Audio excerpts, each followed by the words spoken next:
Imagine going to a restaurant or getting some takeout and finding something unappetizing in your food, like maybe a fake nail. Well, tonight, NBC4 investigator Tom Susi shows you how those claims are investigated and how often investigators are able to crack the case here. Tom? Well, Mark and Katie, health departments throughout Central Ohio regularly receive these sort of complaints. Me too.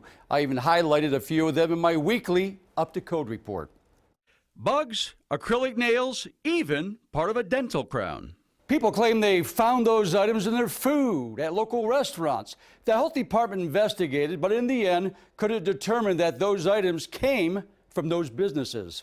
But unfortunately, a lot of these are hard to make a final determination on. Garrett Giozzi is supervisor of the food safety program for the Franklin County Public Health Department.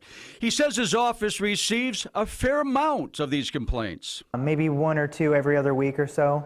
Of those, I would say there's about maybe a 10% chance we're kind of able to do a final determination that that product came from that facility. The biggest challenges in investigating these sort of claims. The amount of time that's passed from when the person found the information or the item in their food to when we're notified to be able to go out there and do an investigation. but even when diners promptly notify the health department, these are tough cases to investigate. Take the case of this crown. A diner claims he found in his fish at a popular seafood restaurant chain.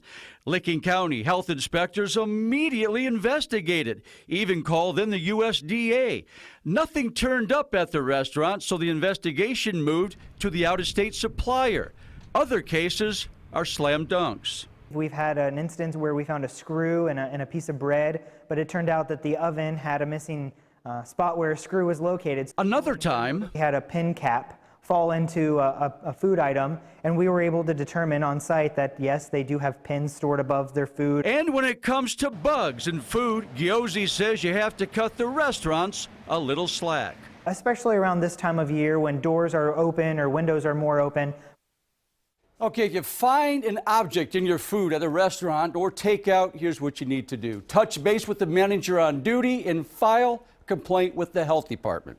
And Tom, there have been cases of people deliberately putting something in their food and then blaming the restaurant. Does that ever happen here? Well, here's the good news, and you're absolutely right. Across the country, that has happened. I've been in this city 8 years, never have come across a case like that. Thank goodness. Giozzi has been with the Franklin County Public Health Department 10 years, and he's never come across a case like that.